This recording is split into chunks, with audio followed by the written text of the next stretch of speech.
باللہ السمیع العلیم العظیم الحفیظ بوجہ الکریم وسلطانہ القدیم من الرجس الخبیث المخبث الشیطان اللعین الرجیم وقبیلہ ونفخہ ونفسہ وہمزہ بسم اللہ الرحمن الرحیم۔ تمام نبیوں کے سردار حضرت محمد صلی اللہ علیہ وآلہ وسلم اور تمام مذاہب کے سردار دین اسلام کے پیروکاروں، السلام علیکم طبتم۔ صلاۃ و سلام محمد صلی اللہ علیہ وسلم کی ذات پر اور دنیا کے عظیم ماں باپ حضور کے ماں باپ پر۔ حضرت احمد میرا بھی گفتگو جو ہے وہ 46ویں مرحلے میں داخل ہو گئی۔ کیا خوب کسی نے کہا تھا، گر نیابی صحبت اہل صفا بس تو را کافی است ذکر صفا۔ اگر تمہیں ولیوں کی صحبت نہیں ملتی تو تیرے لیے ان کا ذکر کرنا ہی کافی ہے۔ تو بڑی سعادت ہے ہمارے لیے اور میرے سامعین کے لیے بھی کہ ہم 46ویں مرحلے میں داخل ہو گئے۔ آج جن کے بارے میں گفتگو کر رہے ہیں انہیں اکثریت جانتی ہے جس کا اسلام کے ساتھ تعلق ہے۔ میری مراد مشہور نام جو ہے، گفتگو پھر آگے کریں گے، نظام الدین اولیاء رحمۃ اللہ علیہ۔ آپ کی ولادت جو ہے وہ 1238 عیسوی میں ہوئی، جس کا اب 2013 جا رہا ہے، اور آپ کا وصال مبارک جو ہے وہ 1325 کو ہوا۔ تو اس حساب سے آپ نے جو زندگی پائی ہے وہ 87 سال ہے، 87 ایئرس، 87 سال آپ نے عمر پائی۔ پیدا آپ کہاں ہوئے؟ انڈیا کی ریاست اتر پردیش کا ضلع بدایوں، آج کل اس کو بدایوں کہتے ہیں، ویسے شروع میں یہ بداؤں ہوتا تھا، واو اور اس کے بعد پھر یا آ گئی، پھر با کے اوپر زبر بھی آ گئی۔ آپ کے والد گرامی جو ہیں ان کا نام سید احمد بدایونی رحمۃ اللہ علیہ۔ لیکن میں ابھی تھوڑی دیر پہلے میں آئین اکبری پڑھ رہا تھا۔ آئین اکبری کا نام تو سنا، وہ دین الہی، ہاں سمجھ میں آ گیا۔ اس کے اندر میں نے ان کا جو نام پڑھا ہے وہ کہتے ہیں کہ ان کے والد گرامی کا نام جو ہے وہ احمد دانیال ہے، لیکن جس نے آئین اکبری لکھی ہے نا، اسے کوئی توقع نہیں کی جا سکتی کہ وہ بڑی محبت پیار سے کسی کی شان بیان کر کے وہ لکھے گا۔ آپ کی والدہ ماجدہ سیدہ بی بی زلیخا، یہ آپ کی والدہ ماجدہ کا نام ہے۔ کچھ لوگوں نے لفظ زلیخا کے اوپر بڑی گفتگو کی ہے آج کے دور کے اندر، لیکن اس سے پتہ چلتا ہے کہ پرانے لوگ جو ہے اس لفظ کو اچھا سمجھتے تھے، اس نام کو اچھا سمجھتے تھے۔ خاندانی پس منظر بیان ہو جائے تو گفتگو ذرا اور جم کے ہوتی ہے۔ لوگ جو ہیں دو چیزوں کو بڑا دیکھتے ہیں، خاندان کو اور دولت کو۔ جس کے پاس خاندان اور دولت اور پھر کریکٹر، یہ تینوں چیزیں جب مل جاتی ہیں تو وہ آدمی بڑا عظیم ہوتا ہے۔ خاندان جو ہے وہ آپ سید ہیں، اور سید حسینی ہیں، حسینی سید ہیں، مطلب کہ والدہ کا بھی شجرہ نسب جا کر حضرت امام حسین سے ملتا ہے، اور والد گرامی کا شجرہ نسب بھی جا کر امام حسین سے ملتا ہے، اس لیے آپ کو حسینی سید کہا جاتا ہے۔ یہ انڈیا کے رہنے والے نہیں ہیں تو پھر کہاں کے ہیں؟ یہ ان کے نانا سید عرب، ان کا نام ہی سید عرب ہے، اور آپ کے دادا جو ہے، یہ دونوں، دادا کا نام سید علی ہے، یہ دونوں جو ہیں بخارا سے ہجرت کر کے پہلے لاہور آئے، پھر لاہور سے دہلی بدایوں چلے گئے۔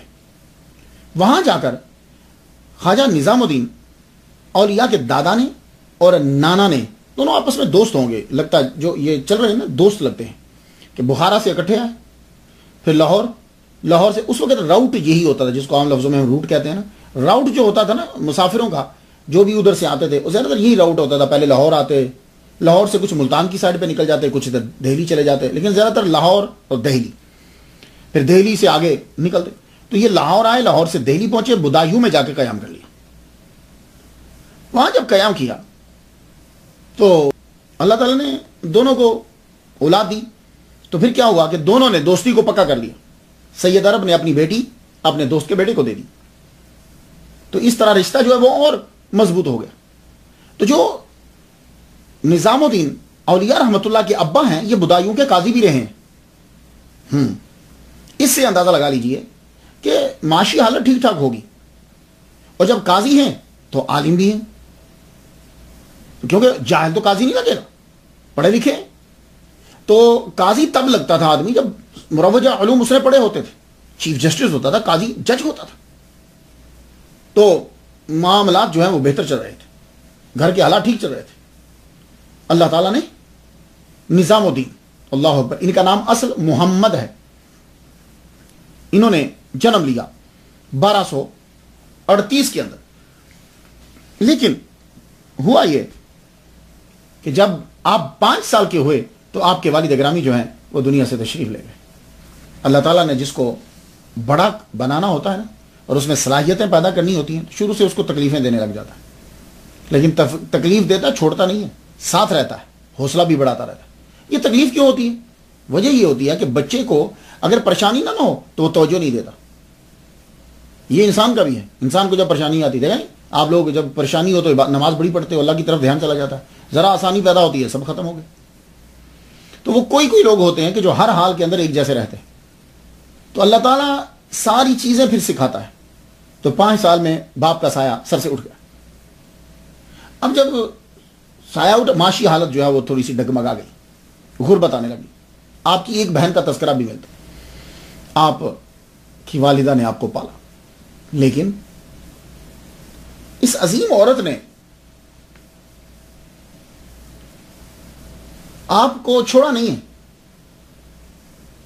کہ آپ کی طرف توجہ نہ دی ہو. نہیں, توجہ دی. ہم پہ گفتگو کرتے ہیں سلطان المشائخ محبوب الہی سید محمد بن سید احمد المعروف خواجہ نظام الدین محبوب اولیاء چشتی بدایونی دہلوی رحمۃ اللہ علیہ. یہ آپ کا نام جو ہے وہ جو مشہور ہے وہ میں نے نام لے دیا. کچھ نام پہ گفتگو ہو جائے. آپ کا نام سید شروع میں آتا ہے. آپ والدہ کی طرف سے اور والد کی طرف سے حسینی سید ہے, اس لیے سید. محبوب الہی یہ بھی آپ کے نام کے ساتھ مشہور ہوا. 2 محبوب الہی مشہور ہوئے ہیں. پہلے سید عبد القادر گیلانی رحمۃ اللہ علیہ, غوث پاک جن کو کہتے ہیں, اور دوسرے یہ سید نظام الدین. یہ 2 ہیں کہ جو محبوب الہی مشہور ہوئے. حضرت میر سید محمد جعفر مکی اپنی کتاب بحر المعانی میں لکھتے ہیں, ایک روز میں دریا نائل میں سفر کر رہا تھا. دریا نائل یا نیل جسے کہتے ہیں, دریا نیل میں سفر کر رہا تھا, کشتی میں بیٹھا ہوا ہوں. میری ملاقات حضرت خضر علیہ السلام سے ہو گئی. خضر علیہ السلام سے یہ خضر بھی ہے, اس کا پروننسیشن خضر بھی ہے, لیکن خضر علیہ السلام بھی لکھا ہوا. تو خضر علیہ السلام سے میری ملاقات ہوئی تو وہ کہنے لگے عبد القادر گیلانی اور شیخ نظام الدین بدایونی کو اللہ تعالیٰ نے مقام محبوبیت عطا کیا ہے. تو اس لیے آپ محبوب الہی جو ہے وہ مشہور ہوئے کہ اللہ تعالیٰ نے آپ کو مقام محبوبیت جو ہے وہ عطا فرمایا. ایک لقب جو ہے وہ مشہور ہوا, جب اس کو سادہ طریقے سے پڑھتے ہیں تو سمجھ میں نہیں آتا. وہ کیا ہے؟ عام طور پر ہم پڑھتے ہیں نظام الدین اولیاء. نظام الدین تو ایک بندہ ہے, یہ اولیاء جمع ہے. تو میں بھی بڑا دن سوچتا رہا, جامعہ نعیمیہ میں جب میں پڑھتا تھا لاہور میں پاکستان میں, تو دروازے سے نکلتے ہوئے لیفٹ سائڈ پہ جائے تو وہاں بھی ایک مزار, ان کا نام بھی نظام الدین اولیاء ہے. وہاں میں جایا کرتا تھا. دلائل الخیرات, یہ 1984 کی بات کر رہا ہوں, جب میں نے میٹرک کی اور قدوری شریف پڑھا کرتا تھا. تو وہاں جا کر میں دلائل الخیرات پڑھتا تھا. وہ بھی میں سوچتا تھا یہ نظام الدین اولیاء بندہ ایک ہے, اولیاء کیوں ہے؟ تو میں آپ کو سمجھانا چاہتا ہوں کہ اصل میں ہوا یہ ہے کہ بیچ میں لفظ گر گیا ہے. اصل میں آپ کا نام جو ہے وہ یوں ہے, خواجہ نظام الدین محبوب اولیاء. تو محبوب اولیاء, اولیاء کے محبوب. تو اب اولیاء جو ہے وہ جمع فٹ بیٹھتی ہے, ورنہ نام تو ہونا چاہیے, اگر آپ کا ٹائٹل ہو صرف تو پھر ہونا چاہیے تھا نظام الدین ولی. یہ نظام الدین اولیاء جو ہے یہ جمع ہے. تو اصل میں یہ تھا نظام الدین محبوب اولیاء ایک. اب محبوب اولیاء جو ہیں یہ تو سمپل سی بات ہے, عام آدمی بھی سمجھ جائے گا. کیوں کہ جو محبوب الہی ہے وہ محبوب اولیاء تو ہے نا. اور اولیاء کے آپ محبوب بنے. آپ کی جب پہلی دستار بندی ہوئی, وہ دستار بندی آپ کی وہ ہے جب آپ نے قدوری پڑھی تو آپ کے استاد گرامی کہنے لگے کہ جائیے ہم آپ کو دستار باندھیں گے.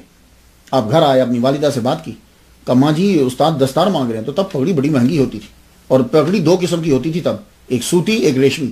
ریشمی بڑے لوگ پہنتے تھے لوگ, اور سوتی سادہ لوگ غریب لوگ پہنا کرتے تھے. سوت تو دھاگا بیچ کر جو ہے وہ یہ پگڑی منگوائی اور کہا جاؤ بیٹے یہ لے جاؤ. تو اس وقت جب آپ کی دستار بندی ہو رہی تھی تو محفل کے اندر بڑے بڑے مجذوب اور اولیاء کرام جلوہ فرما تھے، اور سب نے جو ہے وہ آپ کی تعریف کی۔ وہ کیسے تعریف کی آپ کی؟ کہ آپ کی جب دستار بندی ہونے لگی تو یوں رکھ کر دستار بندی کبھی آپ نے دیکھی؟ وہ یوں جب ایک بل دیتے تو اس وقت ولی کامل اس محفل میں موجود تھے، آپ ان کے قدموں میں گر جاتے، پھر کھڑے ہوتے تو پھر جو ہے وہ بل دیتے، پھر آپ ان کے پاؤں کو چومتے، تو جب تک پگڑی جو ہے اس کے ہر بل کے اوپر آپ جھک کر ان کو سلام کرتے، تو انہوں نے بڑی دعائیں دی، اور آج ساری محفل نے جو ہے وہ آپ کی سادگی، عاجزی پر اور اس پگڑی کے چناؤ پر سب نے تعریف کی۔ تو یہ پہلا موقع تھا۔ پھر جب بابا فرید الدین گنج شکر رحمۃ اللہ علیہ نے آپ کو خلافت عطا فرمائی اور آپ کے سر پر پگڑی باندھی، تو تب بھی تمام اولیاء کرام جو بعد میں وقت کے روحانی دنیا کے بادشاہ تھے، وہ سب وہاں موجود تھے، سب نے اپنی محبت کا اظہار کیا۔ تو اصل میں پھر نام کیا ہوا؟ خواجہ نظام الدین محبوب اولیاء۔ تو جو محبوب الہی ہے وہ محبوب اولیاء ہے، تو اس لیے وہ محبوب کثرت استعمال کی وجہ سے جو ہے وہ گر گیا، تو ہم بولنے لگے نظام الدین اولیاء۔ تو یہ اکثر ایسا ہوتا ہے، زبان کے اندر چیزیں اڈاپٹ کر لی جاتی ہیں، جیسے پیرانے پیر، یہ لفظ غلط ہے، پیرانے پیر غلط ہے، اصل میں پیرے پیرا ہے، لیکن چونکہ ہمیں بولنے میں مشکل لگتا ہے تو ہم اس کو پیرانے پیر کہتے ہیں۔ یہ پیرانے پیر تو کوئی لفظ نہ بنا، آپ اس کا ترجمہ کیجئے گا، پیرے پیراں، اب بات سمجھ میں آتی ہے۔ لیکن اس کو میں غلط نہیں کہتا، ہوتا انہوں میں کیا ہے، ہم کسی بات کو سمجھنے یا سمجھانے کے لیے ایک چیز کو اڈاپٹ کر لیتے ہیں، اور وہ پھر ہمارے معاشرے کے اندر ویسے ہی سمجھ میں آ جاتی ہے۔ اب پیرانے پیر جب بھی بولیں گے، بھلے سے لفظ ترجمہ غلط بنتا ہو، پیرانے پیر سے ایک بات سمجھانی ہے، وہ غوث پاک ہی ہوں گے۔ میری بات آپ سمجھ رہے ہیں؟ تو اس لیے میں کسی کو غلط نہیں کہتا، لیکن چونکہ آپ لوگ سن رہے ہوتے ہیں تو میں کہتا ہوں چلو جو مجھے آتا ہے، میں خود بذات خود اپنے معاشرے کے لفظ بولتا ہوں، ہاں میں خود مجھے معلوم ہوتا ہے کہ یہ لفظ کیسے ہیں، لیکن چونکہ میرے معاشرے میں اور وہ بولا جاتا ہے عام میں، تو ویسے میں بھی کبھی بول دیتا ہوں اسے، تو یہ غلط، لیکن ذہن میں جو ہے وہ برین میں، دماغ میں رہنا چاہیے۔ تو محبوب اولیاء، اب آپ کو سمجھ آ گئی بات؟ تو محبوب اولیاء جو ہے یہ آپ کو لقب عطا کیا گیا، آپ اولیاء کے تمام اولیاء کے محبوب تھے۔ اور ایک جگہ میں نے بڑی خوبصورت ترتیب پڑھی ہے، وہ کہتے ہیں کہ اصل میں خواجہ نظام الدین والملت والاولیاء، یعنی نظام الدین و نظام اولیاء، تو اصل میں یہاں لفظ نظام اولیاء تھا، وہ نظام گر گیا، اور بعد نے کہا محبوب اولیاء تھا، لیکن مجھے زیادہ پسند جو آیا وہ محبوب اولیاء آیا۔ دوسرا آپ کے ساتھ چشتی، یہ چشتی کا جو لقب ہے یہ اصل میں ایک شہر ہے، ہرات کے اندر چشت علاقہ ہے، 177 کلومیٹر بنتا ہے۔ افغانستان میں جائیں گے تو ہرات کے اندر جو ہے وہ جب ایسٹ کی جانب آپ جائیں گے 177 کلومیٹر، تو آپ کو یہ چشت علاقہ نظر آئے گا۔ سب سے پہلے جس کو چشتی کہا گیا ہے وہ چشتی خاندان کے چشتی شجرہ نسب کے اندر آپ کو ٹاپ پہ ملیں گے۔ ابو اسحاق شامی رحمۃ اللہ علیہ کے پیر و مرشد میں آپ کو خواجہ کریم الحق والدین علوی جو ہے، انہوں نے آپ کو کہا تم ابو اسحاق شامی نہیں ہو، تم ابو اسحاق چشتی ہو، جاؤ تم جا کے چشت میں قیام کرو، اور یہ جو لقب میں تمہیں دے رہا ہوں قیامت تک یہ لقب باقی رہے گا۔ یہ اس پیر کی دعا تھی کہ ابو اسحاق شامی رحمۃ اللہ علیہ کو چشتی کا لقب ملا۔ آگے پھر ان کے جو مرید چلتے چلتے عثمان ہرونی، ان کے مرید جو ہے خواجہ معین الدین چشتی، پھر آگے ان کے مرید خواجہ قطب الدین بختیار کاکی، ان کے مرید بابا فرید الدین گنج شکر رحمۃ اللہ علیہ، ان کے مرید خواجہ نظام الدین اولیاء چشتی۔ تو یہ سارا یہ چشتی سلسلہ اب آپ کو سمجھ آ گئی کہ ان کے نام کے ساتھ چشتی کیوں لگتا ہے۔ اس لیے ایک تو یہ چشتی سلسلہ کے اندر پروئے گئے، اس کے بعد آ جائیے آپ کے ساتھ بدایون لگتا ہے، بدایونی۔ یہ آپ کو بدایونی کیوں کہا جاتا ہے؟ اس لیے کہ آپ بدایون میں پیدا ہوئے ہیں، کلومیٹر 226 کلومیٹر نیو ڈیلی سے ہے یہ بدایون جو ہے، ریاست اتر پردیش کے اندر بدایون۔ یہ بدایون اب ضلع بن گیا ہے۔ 51% اس میں ہندو رہتے ہیں، 46% اس کے اندر مسلمان رہتے ہیں، لیکن انڈیا گورنمنٹ یہ کہتی ہے کہ صرف 34% مسلمان رہتے ہیں۔ آپ کو یہ یادو یہ وہاں نظر آئیں گے، مسلمان بھی ہیں۔ اس کا تلفظ جو ہے وہ بدایوں ہے، کیونکہ یہ پرنس بوڑھا جو ہے نا اس کے نام کے اوپر اس سے یہ منسوب ہے، تو اس لیے اس کو بدایوں کہا جاتا ہے۔ لیکن بعد میں پھر کیا ہوا کہ بدایوں ذرا مشکل لگتا ہے، تو ہم نے تو صرف ظاہر کرنا ہوتا ہے نا، پھر بدایوں ہو گیا۔ میرے ایک استاد محترم تھے، میں نے ان سے ہدایہ شریف پڑھی، ہدایہ کے چند اسباق پڑھے۔ پہلی دفعہ میں نے ان سے سنا، وہ سید یعقوب شاہ بدایونی رحمۃ اللہ علیہ، میرے والد گرامی طالب حسین شاہ رحمۃ اللہ علیہ بھی انہی کے شاگرد تھے، ان سے کافی پڑھا تھا انہوں نے۔ والد گرامی کا انتقال جو ہے سید نظام الدین محبوب اولیاء رحمۃ اللہ کے والد گرامی کا انتقال 5 سال کی عمر میں ہو گیا. اب آپ کی والدہ ماجدہ جو ہیں وہ آپ کی تعلیم کی طرف متوجہ ہوئی. سب سے پہلے مولانا شادی رحمۃ اللہ علیہ بڑے ولی اللہ گزرے، ان کے پاس بھیجا قرآن پڑھنے کے لیے.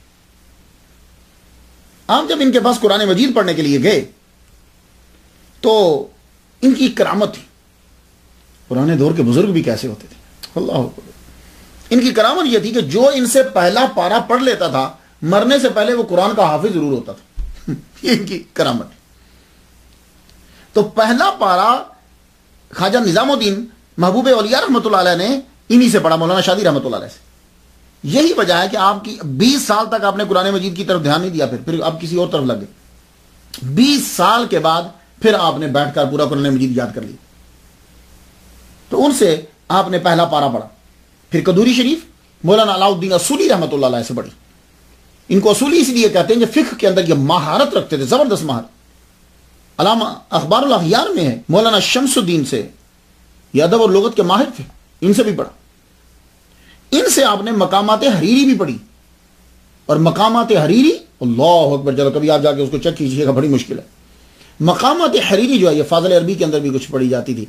تو مقامات حریری کے 40 مقامات خواجہ نظام الدین محبوب اولیاء نے زبانی یاد کر لی. وہ بڑی مکفہ مسجع عبارت ہوتی، 40 مقامات زبانی یاد کر لی. بعد میں جب آپ ولایت میں داخل ہوئے، ولایت و ولایت میں، یہ کبھی عرض کروں گا، ولایت و ولایت میں داخل ہوئے تو کہنے لگے ایسے ہی اس کو یاد کرتا رہا میں، وہی دھیان کسی اور طرف میں دیتا. تو پھر آپ نے اتنا پڑھا کہ مناظر اعظم بن گئے. کتابیں آپ کو ازبر یاد تھی.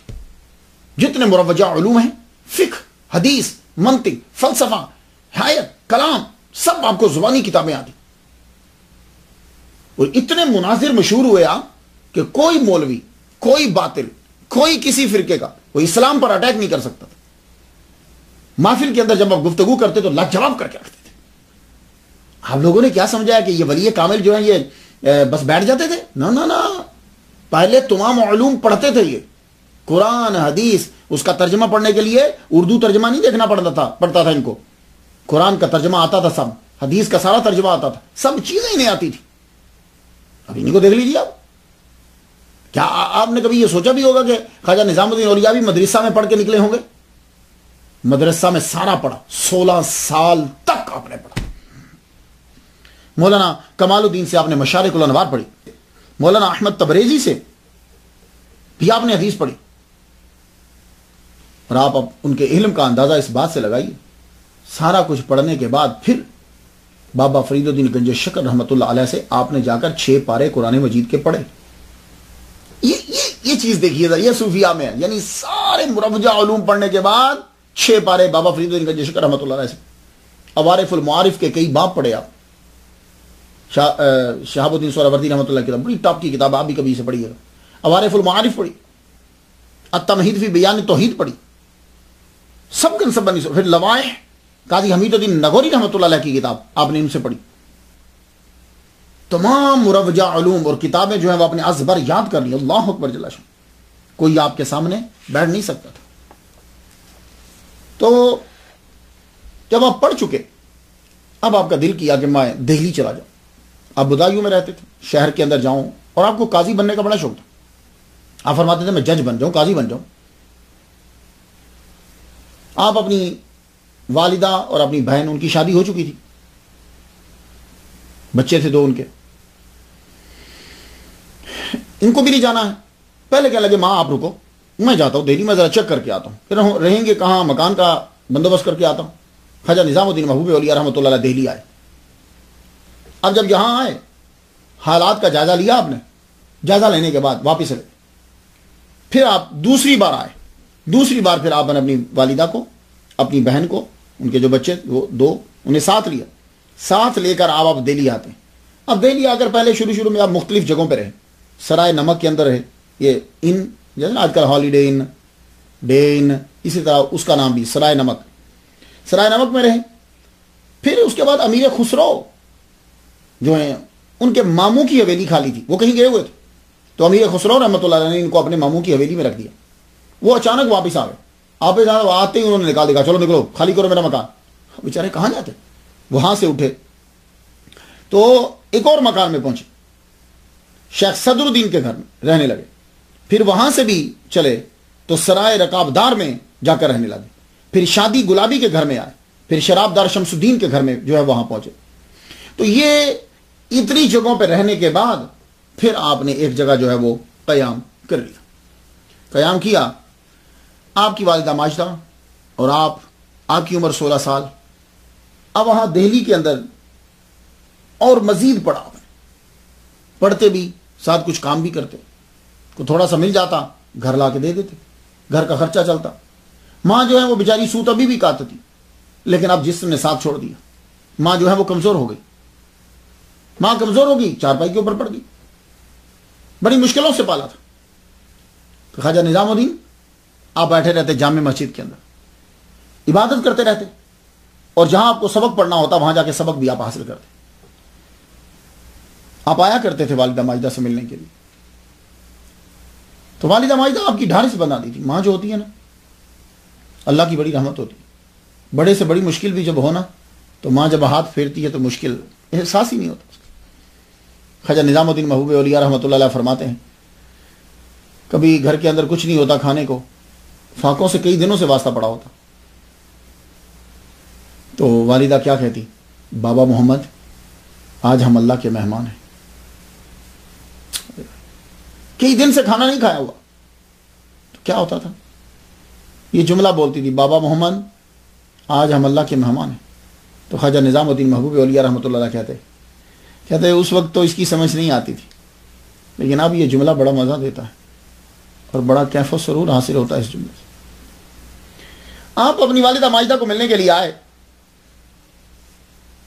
جمادی الاخرى کا چاند دیکھا، اس کے بعد والدہ کے پاس آئے، زیارت کرتے ہیں۔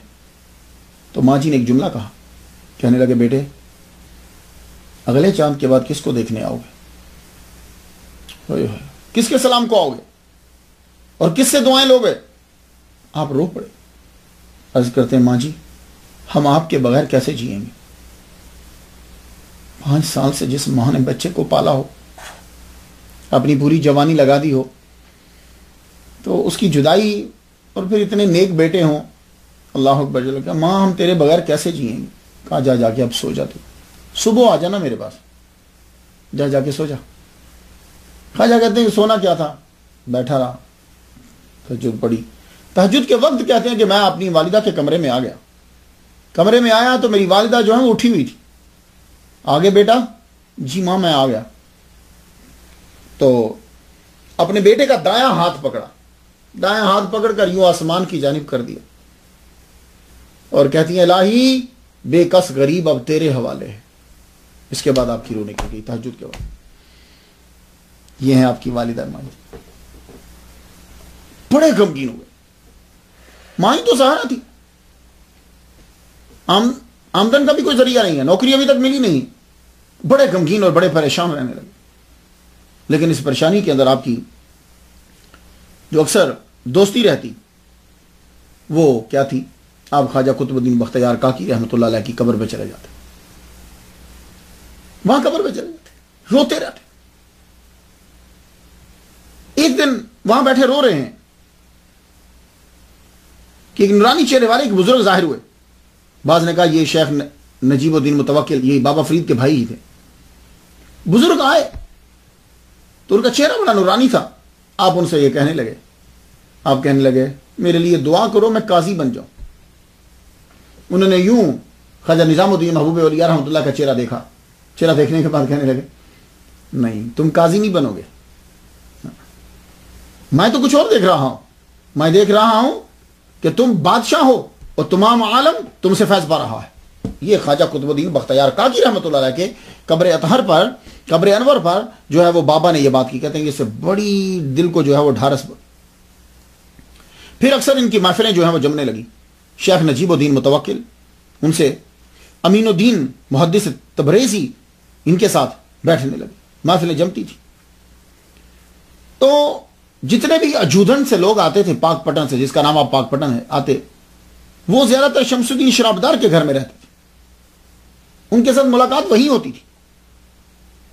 16 آئے تھے، 4 سال گزارے، 20 سال آپ کی عمر جو ہے وہ دہلی کے اندر ہوگی، 20 سال عمر ہوئی، تو 20 سال کے بعد آپ جو ہیں وہ بابا فرید الدین گنج شکر، جب آپ کی عمر 20 سال ہوگی، اب ان کے مرید ہونے کے لیے چل پڑے۔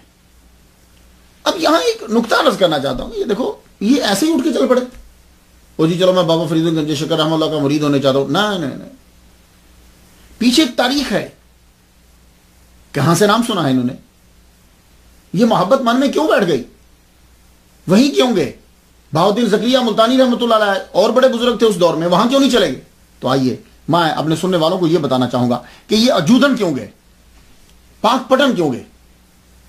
جب آپ کی عمر 12 سال تھی نا، 12 سال، تو آپ اس وقت بدایوں میں علامہ سید علاء الدین اصولی رحمۃ اللہ علیہ سے قدوری پڑھتے، یعنی اور بھی کتابیں پڑھتے تھے۔ یہ اکثر جو کتابیں ہیں ہم یہ قدوری شریف ہم دوسرے سال میں پڑھتے ہیں، تو یہ ضروری نہیں ہوتا کہ ایک آدمی قدوری شریف آپ دوسرے سال میں پڑھتے ہو تو ہو سکتا ہے اس بندے نے بھی دوسرے سال میں بھی نہیں، ہو سکتا ہے اس بندے نے اسی کتاب کو کسی اور عمر میں جا کے پڑھا ہو، یہ بات یاد رکھیے گا، شروع میں یہ ترتیب ایسا تو نہیں ہوتی تھی۔ تو آپ کی عمر 12 سال کی ہوئی تو آپ اپنے استاد اصولی رحمۃ اللہ علیہ کے پاس بیٹھ کر پڑھ رہے ہیں، ایک قوال آیا، قوال کا نام ابو بکر تھا۔ قوال جب آ کر بیٹھا تو آپ پوچھنے لگے بھائی، وہ کہنے لگے ملتان سے آیا ہوں، ظاہر ہے واقف ہوگا تبھی تو آیا، کہنے لگے اچھا یار تم سناؤ وہاں کی سائڈ کے صوفیاء کرام کا تذکرہ تو کرو، حالات تو سناؤ۔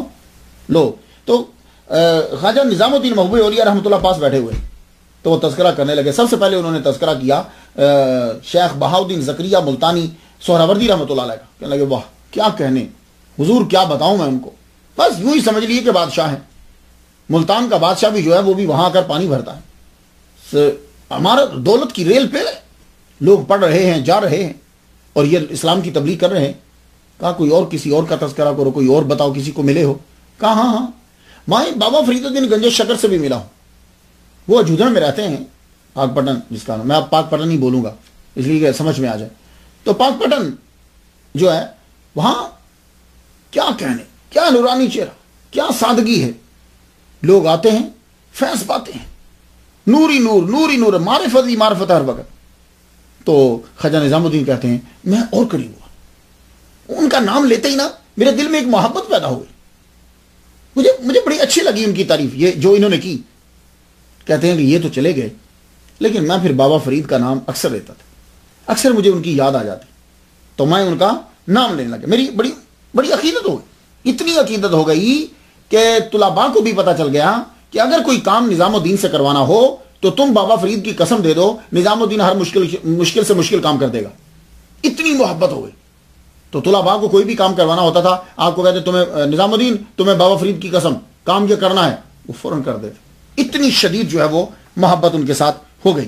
یہ تھی پہلی ملاقات، تعارف۔ دوسرا کیا، جب آپ بدایوں سے دہلی آ رہے تھے، قافلے کے ساتھ تھے، تو آپ کے ساتھ ایک آدمی تھا ایود، راستے میں کوئی خوف ہوتا تو پکارتا اے پیر حاضر باش، ہم آپ کی پناہ میں جا رہے ہیں۔ تھوڑی دیر کے بعد ذرا کچھ ڈر لگتا یا کچھ ہوتا، پھر پکار پڑتا اے پیر حاضر باش، حاضر باش، ہم آپ کی پناہ میں جا رہے ہیں۔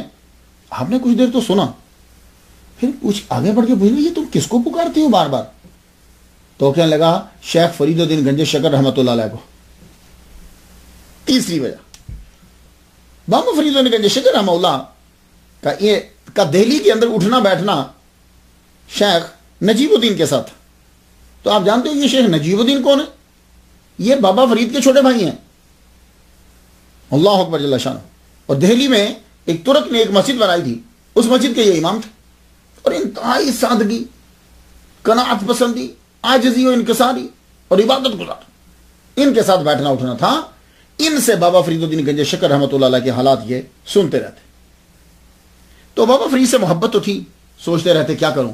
پھر کیا ہوا، ایک دن جامع مسجد کے اندر فجر کی نماز کے وقت، اب تہجد میں چلے جاتے تھے، فجر کی اذان دینے کے لیے مؤذن جب مینارے پہ چڑھا، مؤذن نے بلند آواز سے جب اذان دی، اذان دینے کے بعد اس نے کہا، تو کہتے ہیں کہ پتہ نہیں کیا عجیب کیفیت میرے اوپر طاری ہو، بس میرا دل کیا کہ میں بھاگ جاؤں اجودن کی طرف، میں اب پاک پٹن بھاگ جاؤں، چلا جاؤں میں۔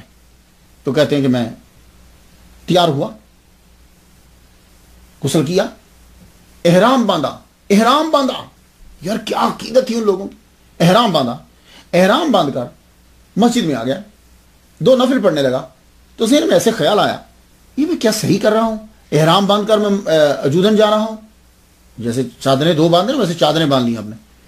تو یہ بھی سوچ رہے ہیں کہ مسجد کے کارنر سے ایک بزرگ، انہوں نے سر بھی نہیں اٹھایا، یوں ہی بیٹھے بیٹھے کہنے لگے، آواز دیتے ہیں یوں ہی سر جو ہے، العلم حجاب اکبر، علم بڑا حجاب ہے. ویسے حجاب تو ہوتے ہی حجاب ہے، اب علم حجاب اکبر. تو آپ نے پھر سوچا دل میں، یار یہ علم حجاب اکبر کیوں ہوتا ہے؟ دل میں سوچ رہے ہیں، ان کی طرف دھیان نہیں دیا. تو وہ پھر بولے، یہ تو جب جائے گا تو پتہ چل جائے گا. آپ کا دل پکا ہو گیا، نفل پڑے، اجودن چل پڑے. اب قافلہ جو ہے، آپ ایک قافلے کے ساتھ روانہ ہوئے. وہی قافلہ جا رہا تھا، قافلے کے ساتھ اکیلا آدمی بھڑک جاتا ہے، قافلے والوں کو راستہ معلوم ہوتا ہے. آپ چل پڑے. تو ہانسی سے ایک قافلہ جا رہا تھا، اس کے ساتھ شامل ہو گئے. جب کوئی خطرہ محسوس ہوتا تو سلار قافلہ جو ہے، قافلے کا سلار، پیر دستگیر شفیع وقت رہیے، پیر دستگیر شفیع وقت رہیے. آپ نے پوچھا یار یہ پیر دستگیر کس کو بلاتے ہو؟ تو قافلے کا سلار کہنے لگا ایک ہی تو ہیں، بابا فرید. اللہ اکبر جل شانہ. تو اب یہ قافلے کے ساتھ آپ جا رہے ہیں، ایک جگہ قافلہ رک گیا، وہاں سے سپلٹ ہونا تھا قافلے میں. اسی کے حصے ایک نے ملتان جانا تھا، اس کے ایک حصے نے پاک پتن جانا تھا. اب آپ سوچ میں پڑ گئے کہ میں ملتان بہاؤدین زکریا کے پاس چلا جاؤں یا میں پاک پتن اجودن جو ہے وہ بابا فرید الدین کے پاس چلا جاؤں. یہ سوچ رہے تھے، آپ کی آنکھ لگ گئی. محمد مصطفیٰ صلی اللہ علیہ وآلہ وسلم کا دیدار ہوا. آپ نے فرمایا نظام الدین تم پاک پتن جاؤ. تو آپ پھر اور مضبوط ہو گئے. اب آپ وہاں سے چلے تو بڑی تیزی کے ساتھ چلتے چلتے آپ پاک پتن میں پہنچ گئے، فرید حق کہتے ہوئے.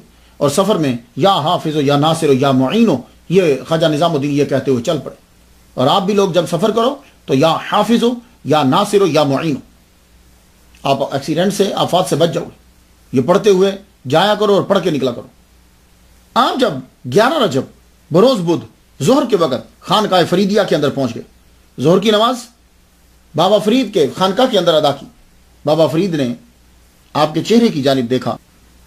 بابا نے ان کی طرف دیکھتے ہوئے فوراً فرمایا خوب آئے، انشاءاللہ دین و دنیا کی نعمتوں سے بہرہ مند ہو گئے.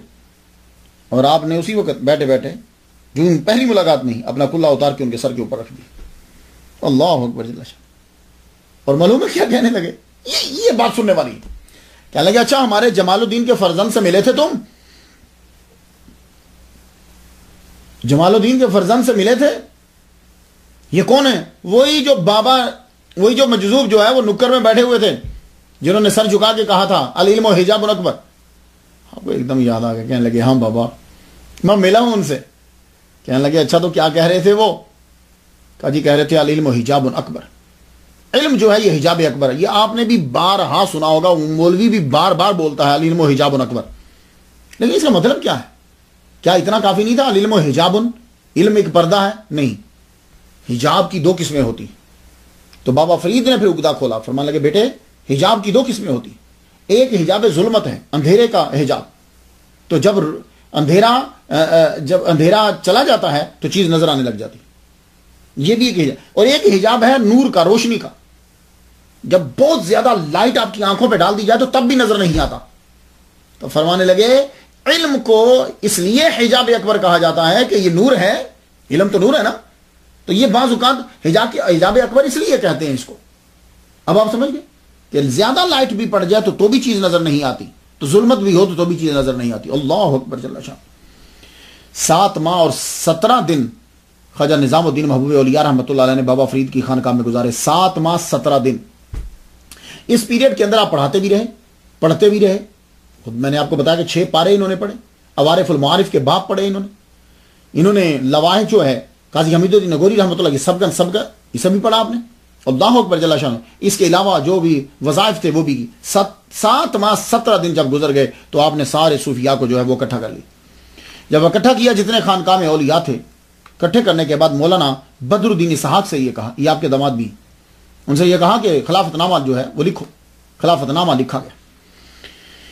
خلافت نامہ لکھا گیا. آپ آگے بڑھے، آپ نے خلافت کا خرقہ جو ہے وہ عطا فرمایا.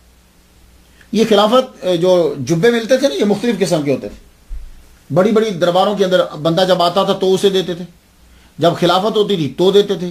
ایک جبہ جو ہے ان کے پاس چلا آتا تھا پیچھے سے، محمد مصطفیٰ صلی اللہ علیہ وسلم، مولا علی سے آگے، حسن بصری آگے. وہ جو جبے ہوتے تھے جو حضرت خواجہ حسن بصری رحمۃ اللہ علیہ نے بانٹے ہیں، وہ جبے اسی کو دیتے تھے جو ان کے بعد صحیح جانشین ہوتا تھا. یہ بات یاد رکھیے گا، ویسے تو وہ جبے دیتے رہتے تھے. تو آپ نے خلافت کا جبہ جو ہے وہ عطا فرمایا. اس کے بعد مولانا نظام الدین کو کہا کہ جاؤ، بحکم الہی میں نے تمہیں دلی کی ولایت بخش دی ہے، اور وہ سارا علاقہ میں نے تیرے اللہ کے حکم سے میں نے تیرے قبضے میں کر دیا، جاؤ تم وہاں کے سجادہ ہو. اور یہ یاد رکھو، ہمارا یہ سلسلہ ہے. ہمارے پیر خواجہ معین الدین اجمیری چشتی رحمہ اللہ اپنے پیر کے وصال کے وقت موجود نہیں تھے. قطب الدین بختیار کاکی خواجہ معین الدین کے وصال کے وقت موجود نہیں تھے، اور میں اپنے پیر کے وصال کے وقت موجود نہیں تھا. تم بھی سن لو نظام الدین، تم بھی میرے وصال کے وقت موجود نہیں ہوگے. اللہ اکبر جل شانہ. تو آج رکو، عرس ہے، کل روانہ ہو جانا. تو آپ کو روکا گیا. اللہ اکبر جل شانہ. اب یہاں ایک بات عرض کر دوں، کہنے لگے کہ جو آپ نے خلافت نامہ لکھ کر دیا، تو کہا یہ جمال ہانسوی کو دکھا لینا اور دہلی میں قاضی منتخب کو بھی دکھا لینا. لیکن جس کتاب کو آپ کے مرید نے لکھا ہے، امیر حسن سنجری نے، شیخ وہ کہتے ہیں فوائد الفواد کے اندر، یہ بہت ٹاپ کی کتاب ہے فوائد الفواد. یہاں میرے پاس کہیں پڑھی ہے، میں اسے پڑھ رہا تھا. فوائد الفواد، یہ دیکھیے، یہ ہاں بالکل، یہ فوائد الفواد، ملفوظات سلطان المشائخ محبوب الہی زری زربخش خواجہ نظام الدین محبوب علیہ. تو یہ فوائد الفواد، اس کتاب کو جب میں نے پڑھا تو اس کے اندر وہ لکھتے ہیں، اب ظاہر ہے کہ یہ ان کے مرید ہیں، وہ کہتے ہیں کہ جمال ہانسوی رحمۃ اللہ علیہ آپ کے ساتھ روانہ ہوئے تھے. تو ہو سکتا ہے کہ جو اس سلسلے کے مرید ہیں انہوں نے یہ کہہ دیا ہو کہ ہر آدمی جو ہے وہ وہاں آ کر دکھاتا تھا، لیکن سب سے معتبر کتاب جو ہے وہ یہ ہے میرے نزدیک. یہ بات یاد رکھیے گا، کیونکہ ان کے مرید نے لکھی. تو وہ کہتے ہیں کہ جمال ہانسوی جو ہے وہ ان کے بالکل ساتھ ہی چلے. اب جب دہلی پہنچے، دہلی میں خواجہ نظام الدین اولیاء محبوب اولیاء تشریف لے آئے. اب کبھی ادھر جائیں کبھی ادھر جائیں، مرکز تو تھا نہیں، کہاں رکتے، کہاں ٹھہرو، کبھی اس مسجد کبھی اس مسجد. سوچتے کہ میں مرکز کس جگہ کو بنا. ایک روز حوض خاص کے پاس بیٹھے ہوئے. حوض خاص شاہی حوض ہے. یہ حوض جو ہے آج بھی ایک تاریخی جگہ ہے. یہاں مسجد بھی ہے، مدرسہ کے بھی کچھ آثار ہیں. وہاں آپ کو اور بھی بڑی چیزیں، فیروز شاہ تغلق کا جو ہے وہ مقبرہ بھی وہاں آپ کو ملے گا اگر آپ جائیں. تو یہ حوض اس لیے بنایا گیا تھا کہ سی فورٹ جو ہے اس کے باسیوں کو پانی مل جائے، اس قلعے کے لوگوں کو پانی پینے کو میسر آ جائے. تو اب تو یہ علاقہ اور جگہ یہ ساری اگر آپ دیکھیں، یہ دیکھیے ذرا، آثار قدیمہ کے اندر نہیں ہے سب. تو آپ اس حوض کے ایک باغ میں بیٹھے ہوئے ہیں ساتھ ہی، اور وہاں دعا کرتے ہیں کہ یا اللہ تعالیٰ مجھے بتا کہ میں کہاں جاؤں، میں کس جگہ کو اپنا مرکز بناؤں.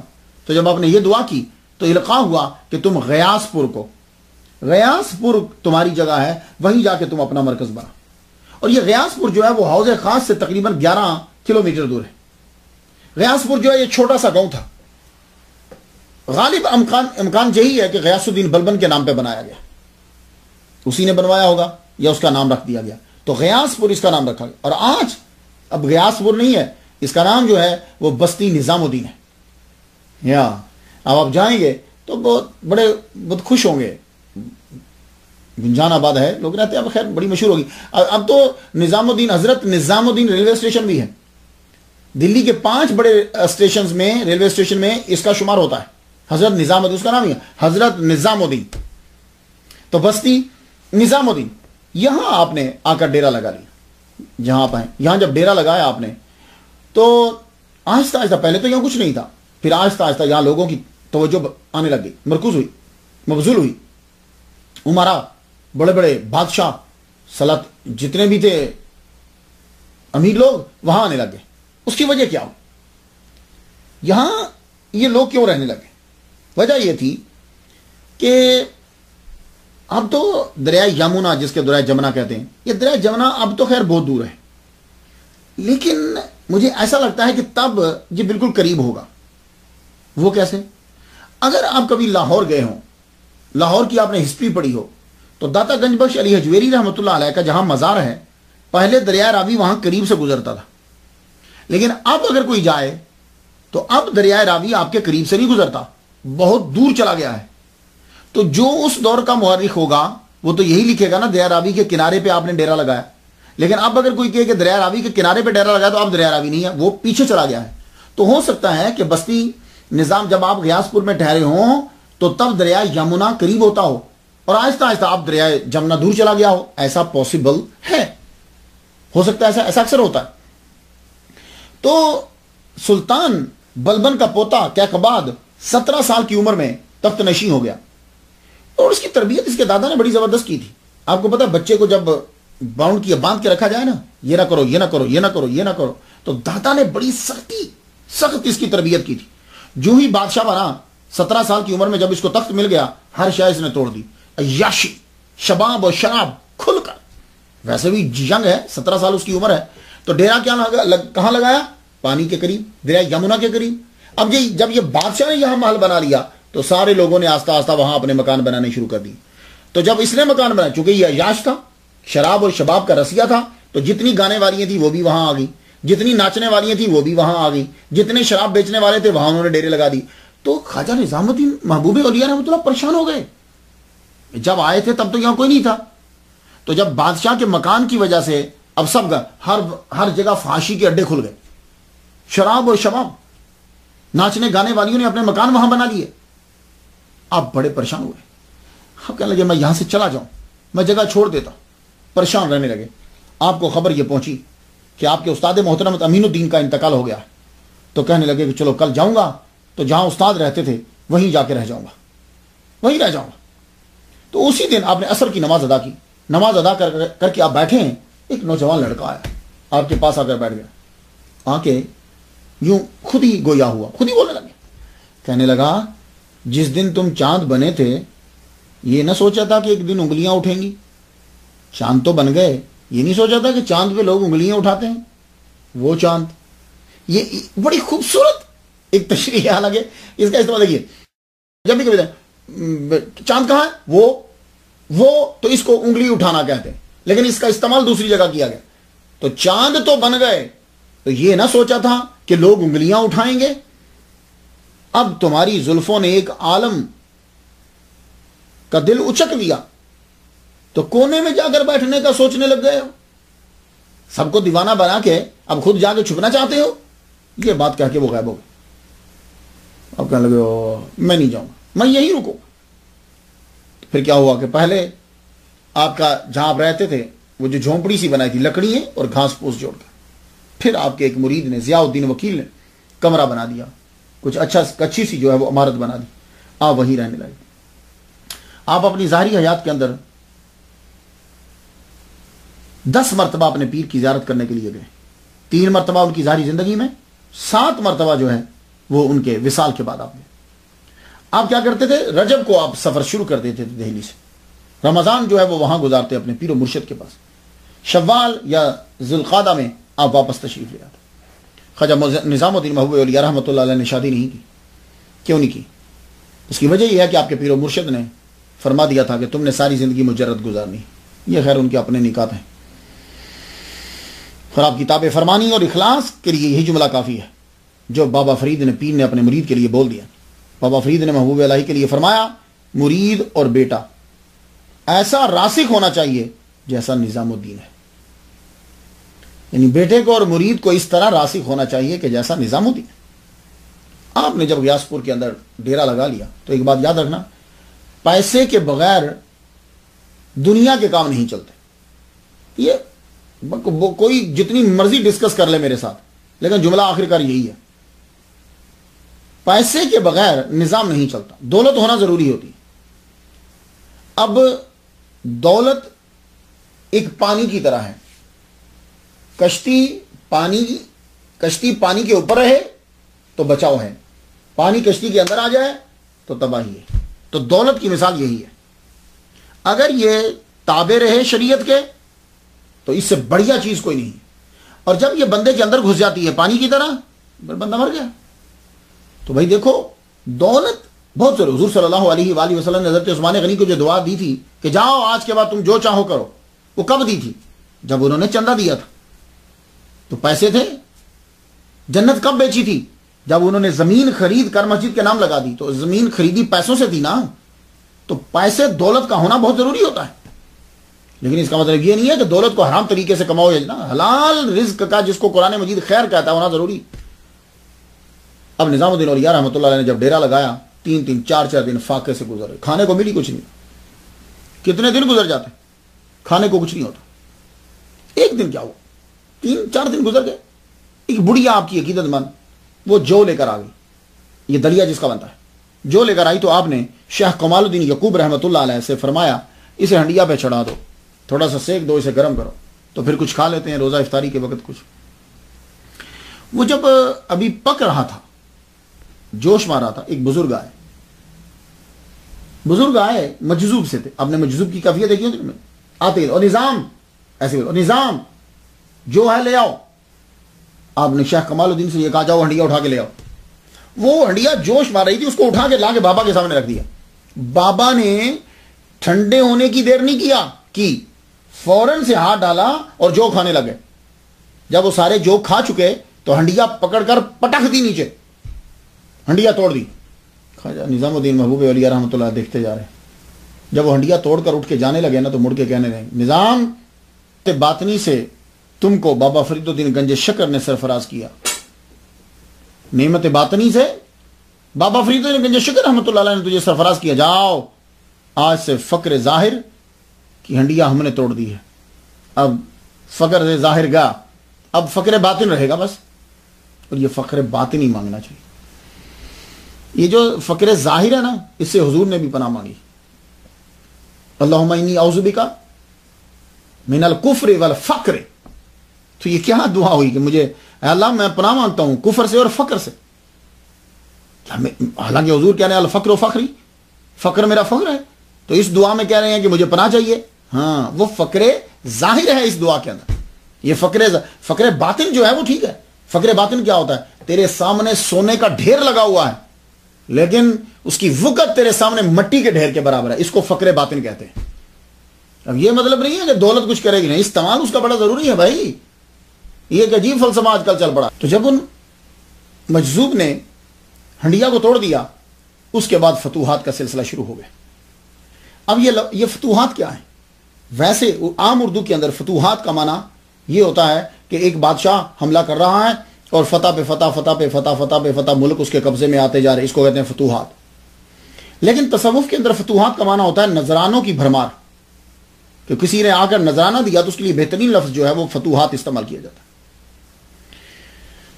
تو خانقاہ میں اب فتح شروع ہو گئی، فتوحات آنا شروع ہو گئی، نذرانے شروع ہوئے۔ لنگر خانے کا انچارج حضرت برہان الدین غریب رحمۃ اللہ علیہ کو بنایا، ہر وقت کھانا پکتا رہتا، بڑی بڑی دیگوں میں پکایا جاتا، دال، شوربہ، کھچڑی، ہریسہ، ہر چیز پکنے لگ گئی، اور دینگے مانجنے کی ڈیوٹی اس کا انچارج شیخ کمال الدین کو لگایا گیا۔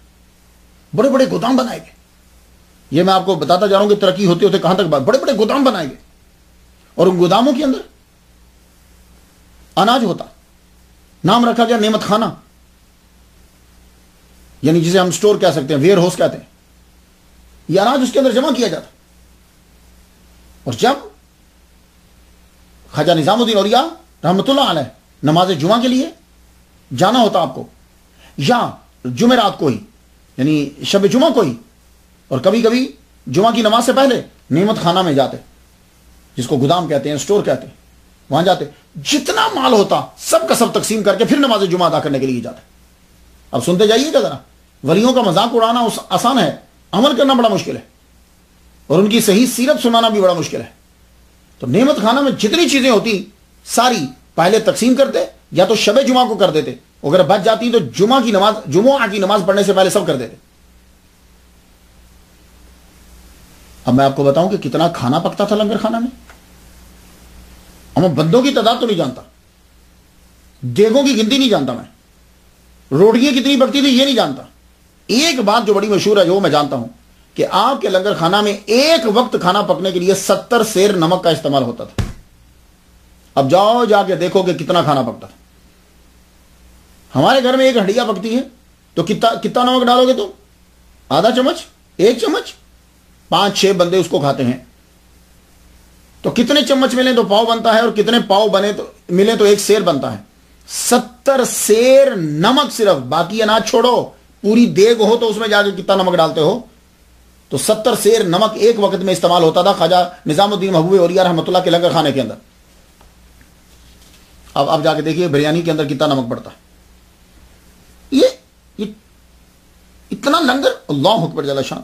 سیار الاولیاء میں سید محمد بن مبارک کرمانی لکھتے ہیں کہ آپ کے پیر و مرشد نے دعا دی تھی کہ تمہارے بورچی خانہ میں 70 سیر نمک روزانہ خرچ ہوا کرے. یہ کچھ بات افسانوی نہیں لگتی. کیوں؟ دہلی کے بادشاہ کو جو بھی بادشاہ بیٹھا، 11 بادشاہ تھے تقریباً جو آپ کے جوان ہونے میں، ویسے تو 14 تھے ٹوٹل. ہر بادشاہ کو یہ تکلیف رہتی تھی کہ اتنا لنگر پکتا کیسے ہے اور پیسہ آتا کہاں سے.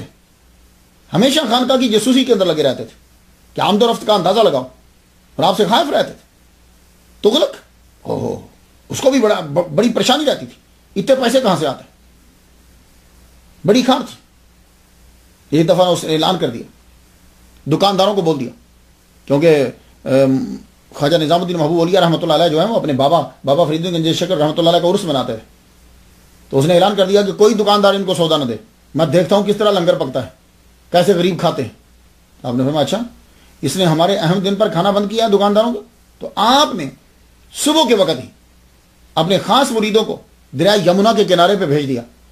فرمانے لگے جاؤ تم چلے جاؤ، کشتیاں کنارے پہ آگے لگیں گی، اور جتنے لنگر خانے میں لوگ ہیں اس وقت آئے ہیں عرس میں، سب کے لیے کھانا وہاں سے آئے گا، تم لے کر آ جانا. اللہ اکبر جل شانہ. وہ بندے وہاں کھڑے رہے. عرس چلا، عرس کی محفل چلی، محفل سما ہوئی. محفل سما کے بعد اب کھانا دینا تھا. کشتیاں جو ہیں وہ دریائے یمنا کے کنارے پہ آگے لگ گئی، اور کھانا پہلے تو یہاں تو دیگوں سے نکالا جاتا ہے نا، تشتوں کے اوپر کھانا سجا ہوا ہے.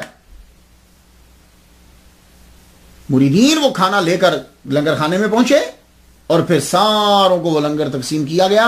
خواجہ نظام الدین محبوب اولیاء رحمۃ اللہ علیہ نے اسپیشلی بادشاہ کو بھی بھجوا دیا، لے تو بھی کھا رہے اور چکھ. یہ رزق دکانداروں کے اوپر نہیں ہے، یہ رزق اللہ نے اپنے ذمہ لیا. اللہ اکبر جل شانہ. تو بابا فرید الدین گنج شکر رحمۃ اللہ علیہ کا یہ عظیم شاہکار، عظیم مرید خلیفہ اعظم. پانی کا مسئلہ ہر جگہ رہتا ہے. اب لنگر خان کا جب بنائی وہاں پانی کا بھی مسئلہ بن گیا. باولی کا آپ نے حکم دیا. باولی سمجھتے ہیں؟ باولی کہتے ہیں ایک بڑے کنویں کو. وہ پکا بڑا کنواں بنایا جاتا ہے اور اس کے اندر سیڑھیاں لگائی جاتی ہیں، سیڑھیوں کے ذریعے سے آدمی نیچے اترتا ہے. اس کو کنواں نہیں کہتے، اس کو باولی کہتے ہیں.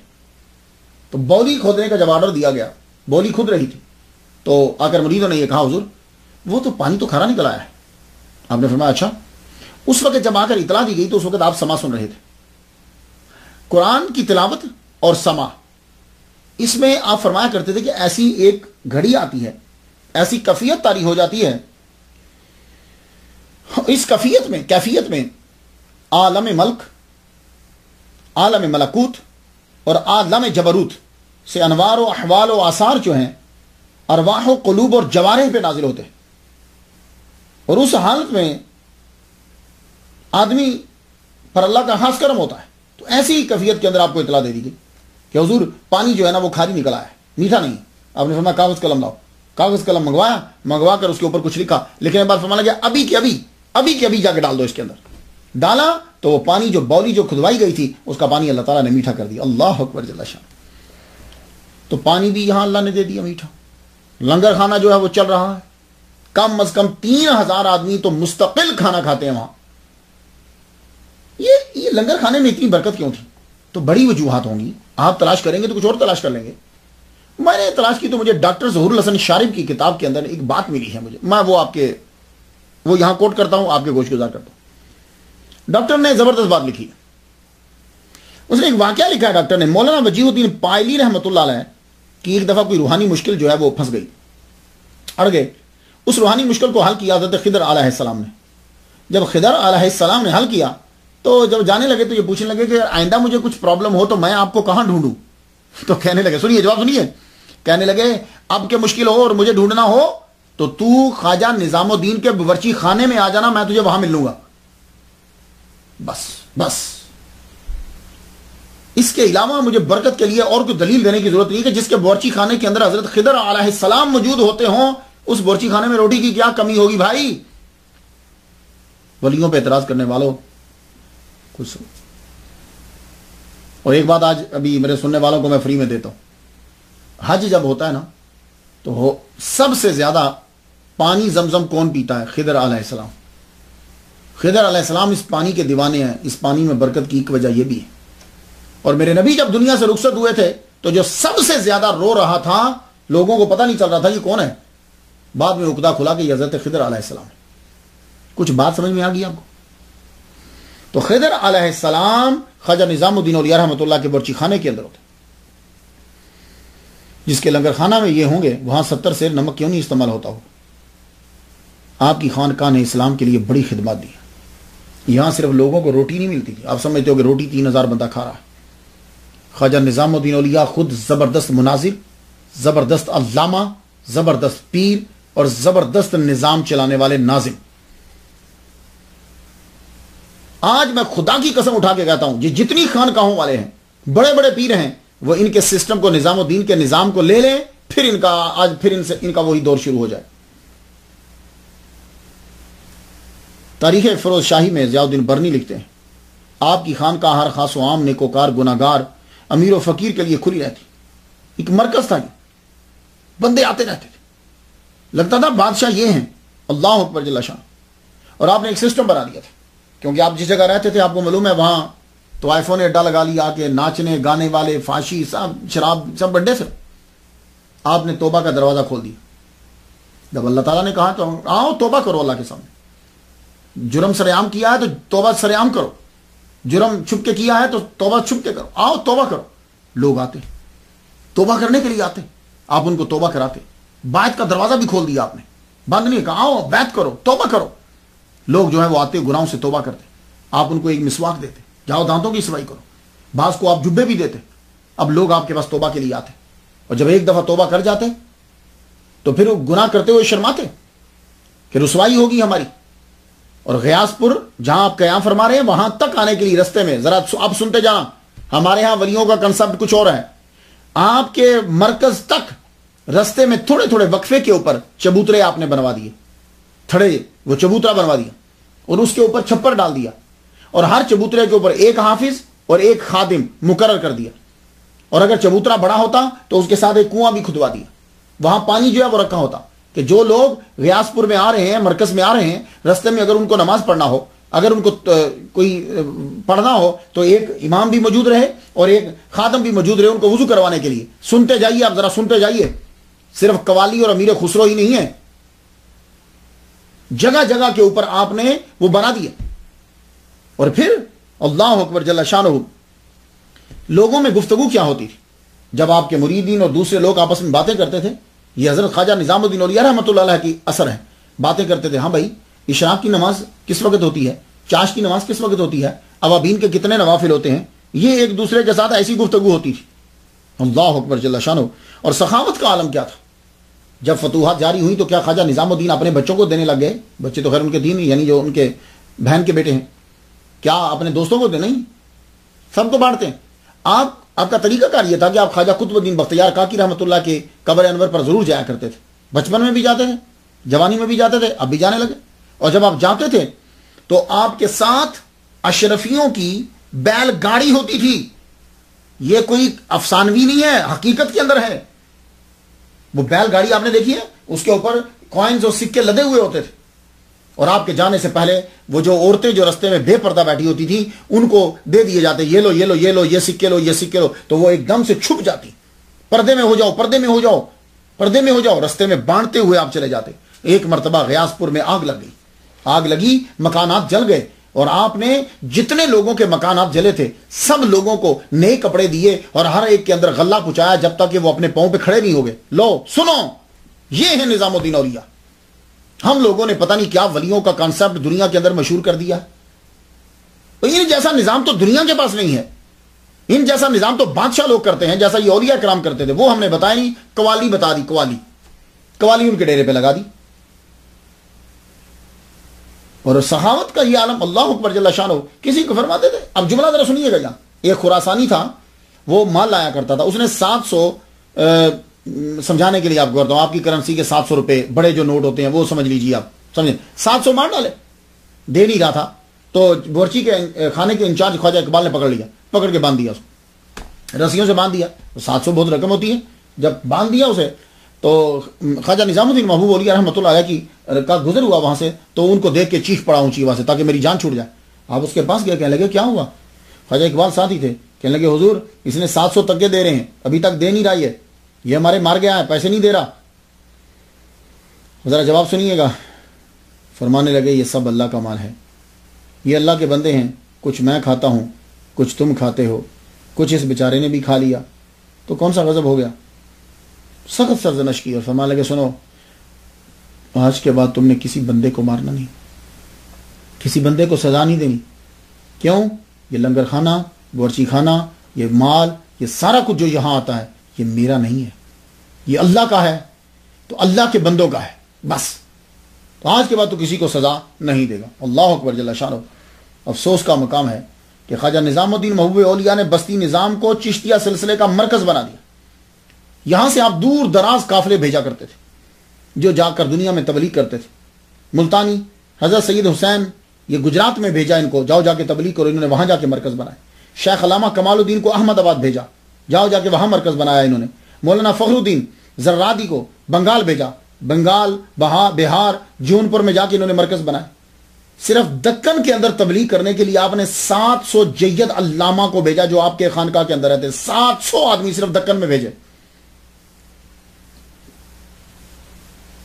کیا بتاؤں, ہم نے خود ہی اپنے اولیاء کرام کو رسوا کیا ہے, لوگوں کو بولنے کا موقع دیا. 700 علامہ صرف دکن میں بھیجے آپ نے. اللہ الدین حسن حاکم دکن نے, آپ کے پہلے دکنی خلیفہ برہان الدین غریب رحمۃ اللہ علیہ, وہ دیوانہ اور ماننے والا تھا, اصالہ ثواب کے لیے 5 من سونا اور 10 من چاندی مختلف اشکال میں غربا میں تقسیم کی. اللہ اکبر جل شانہ. اندازہ کیجیے آپ یار, 5 من سونا جو ہے وہ غریبوں میں تقسیم کر دی. مالوہ میں آپ نے قافلہ بھیجا, شیخ وجیہ الدین یوسف, انہوں نے وہاں جا کے مرکز بنایا. پنجاب کے اندر قطب الدین منور کو بھیجا, یہ شیخ جمال الدین ہاسوی کی اولاد سے, آج کل یہ ہریانہ کے اندر آتا ہے علاقہ. اور بستی نظام جہاں دربار ہے وہاں اپنے جماعت خانہ بھی تعمیر کروایا, اور عمارت تعمیر کروائی. اس کے بہت سے ستون تھے, ستونوں کے ساتھ جو ہے درویشوں کے بستر لگے ہوئے تھے, اور یہی خلفاء بیٹھتے تھے اور اپنی اپنی عبادت کرتے تھے ستون کے ساتھ. ہر ایک ستون تھا.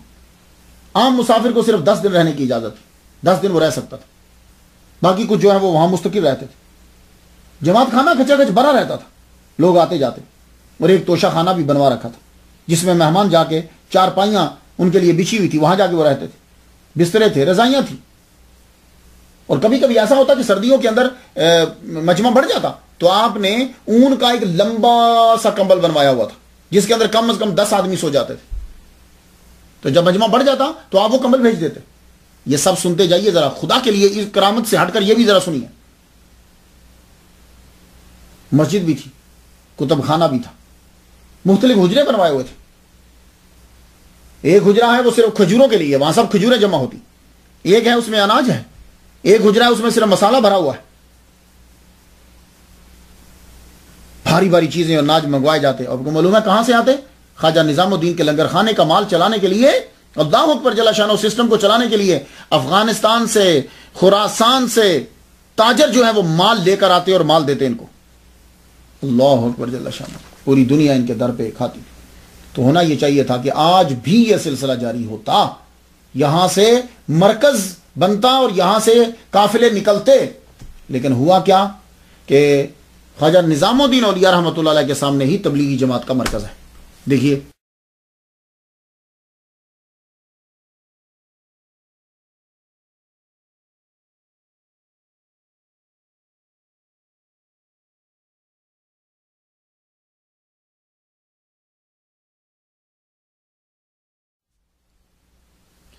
اب اس مرکز سے لوگ نکلتے ہیں اور آپ سن کر حیران ہوں گے کہ یہ جو خواجہ نظام الدین اولیاء رحمۃ اللہ علیہ کا دربار ہے, اس کے سامنے ہی تبلیغی جماعت کا آغاز ہوا یہیں سے، بستی نظام الدین سے. یہ جو تبلیغی جماعت پوری دنیا میں مشہور ہے نا، یہ وہیں سے اس کا آغاز ہوا. تو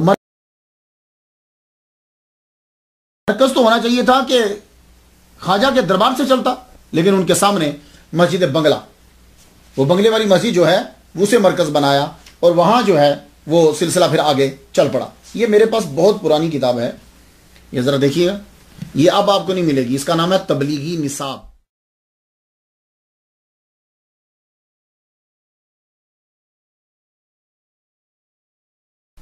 یہ اب آپ کو نہیں ملے گی. یہ 100 سال پرانی کتاب ہے، میرے پاس میری لائبریری میں ہے. اب جو آپ کو کتاب ملے گی وہ ملے گی فضائل اعمال. اس کا نام چینج ہو گیا. اس کتاب کے 1 2 یہ آپ آئیں گے تو یہ ایک پنہ ہے، تبلیغی تحریک کی مختصر تاریخ. دیکھ رہے ہیں آپ؟ اس کے نیچے جب آپ پڑھیں گے تو یہ دینی تحریک جس کا دائرہ اب دنیا کے تقریباً اکثر ملکوں تک پہنچ گیا ہے اور لاکھوں انسانوں کو اس کے ذریعے اللہ تعالیٰ نے شوق عمل، روزہ نماز کی پابندی کی توفیق بخشی ہے. اس کا آغاز کسی باقاعدہ تحریک کے طور پر نہیں ہوا تھا، بلکہ اس کے بانی حضرت مولانا محمد الیاس صاحب کے والد مولانا محمد اسماعیل صاحب نے بستی حضرت نظام الدین کی ایک چھوٹی سی مسجد بنگلے والی میں ایک مکتب شروع کیا جس میں چند میواتی لڑکے پڑھتے تھے. ان لڑکوں کے ذریعے بہت سے میواتی بھی حضرت مولانا سے قریب ہوئے اور عقیدت مندی کا تعلق قائم ہو گیا.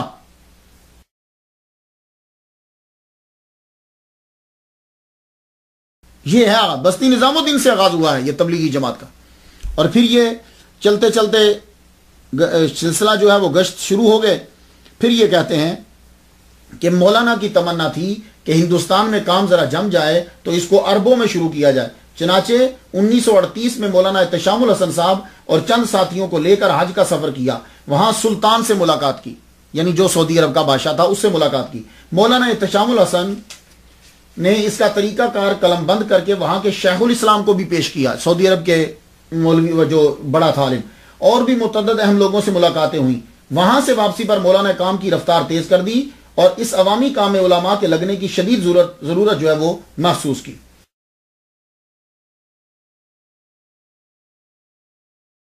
دیکھا آپ نے؟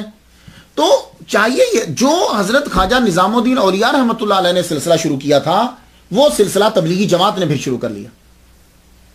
اب آپ دیکھیے کہ جو نظام الدین کو نہیں مانتے وہ نظام الدین کے نظام کو منا رہے ہیں اور چلا رہے ہیں.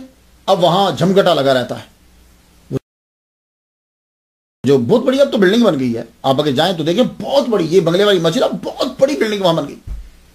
لوگ جو ہیں وہ آتے جاتے، قافلے آتے جاتے رہتے ہیں. تو جو کام ہم نے کرنا تھا وہ انہوں نے شروع کر دیا. تو آپ اعتراض کیوں کرتے ہو ان کے اوپر؟ کیوں تبلیغی جماعت کو برا بھلا کہتے؟ بھائی انہوں نے وہی کچھ کیا جو خواجہ نظام الدین کیا کر گئے، تو ہمیں چاہیے تھا نا کہ ہم ان پر عمل کرتے. لیکن اب کچھ سلسلہ شروع کیا ہے ان کا، جیسے یہ دعوت اسلامی والے ہیں، یہ وہ قافلے بنا کر لے کے جاتے ہیں، بھیجتے ہیں. تو ہمیں اب ضرورت ہے کہ خواجہ نظام الدین کے نظام کو پھر سے چلایا جائے. اللہ اکبر جل شانہ. نظام الملت والاولیاء نے توبہ پر زور دیا کیونکہ سارے معاشرے میں خرابی آ چکی تھی. بیعت کا دروازہ کھول دیا. آپ نے سب کو نماز پر لگا دیا. نماز پہ بڑا زور دیتے تھے یہ خواجہ نظام الدین اولیاء رحمۃ اللہ، نماز پہ بڑا زور دیتے. لوگ آپس میں یہی گفتگو کرتے، چاش پڑھتے ہو، اشراق پڑھتے ہو، تہجد کی کتنی رکعتیں ہوتی ہیں؟ تو جو پرانے لوگ آتے وہ آ کر پوچھتے قبلہ اوابین کے اندر کیا پڑھتے ہیں، تہجد کے اندر کون سی صورتیں پڑھتے ہیں، کون سی نماز کے اندر کون سی صورتیں ہوتی ہیں؟ سنا آپ نے؟ یہ ہیں ہمارے صوفیاء کرام. تو نظام کا جو نماز کا اعلان لے کر وہ جماعت چلی جو بستی نظام الدین میں پیدا ہوئی، اصل میں وہ ساری چیزیں خواجہ نظام الدین اولیاء رحمۃ اللہ علیہ کی تھی. مگر دکھ سے کہنا پڑتا ہے کہ جنہوں نے پوری دنیا کو اتنا بڑا نظام دیا ان کے قبر کے اوپر اب امیر خسرو کا بسنتی کا کلام پڑھا جا رہا ہے. بھائی کیا خواجہ نظام الدین اولیاء قوالی کو دنیا میں عام کرنے کے لیے پیدا ہوئے تھے کہ قوالی مشہور کر دو بھائی قوالی فرض ہے توحید کے بعد؟ نہیں. بادشاہ جو ہے وہ دہلی کے تخت پر بیٹھے. 11 تو وہ ہیں کہ جو آپ کی ہوش سنبھالتے ہوئے، ان میں سے 3 آپ کے عقیدت مند تھے، باقی سب نے آپ کے ساتھ دشمنی کی. دشمنی کیوں کرتے تھے؟ اس لیے کہ وہ خود گھٹیا بندے تھے. کوئی پولیس والا ہے، کوئی فوجی ہے، کوئی غلام ہے، تو وہ ظاہر ہے کہ سید زادے سے آل رسول سے لڑے گا کیونکہ ان کی طاقت زیادہ ہے، ان کی عقیدت زیادہ ہے. بس وہ عقیدت سے ڈرتا تھا. اس لیے وہ دشمنی مول لیتا تھا سب سے پہلے. اور جب مشکلات آتی تو آپ صبر کرتے. قطب الدین مبارک شاہ بڑا یاش بادشاہ تھا.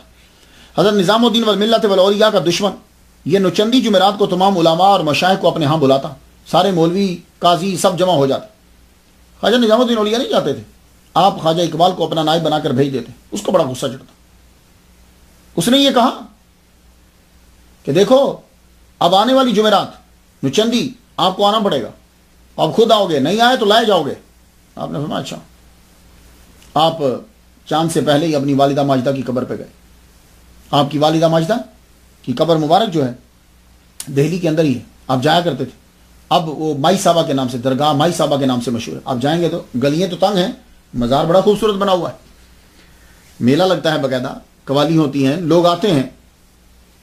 ایک گروپ ہے وہ جھنڈے لے کر آتا ہے. ہر ایک کے پاس جھنڈے ہوتے ہیں. تو وہ جھنڈے کیا ہوتے ہیں, وہ پھر لا کر جھنڈے بی بی صاحبہ کے قدموں پہ لگاتے ہیں. ہر ایک بندہ جھنڈا لگاتا ہے.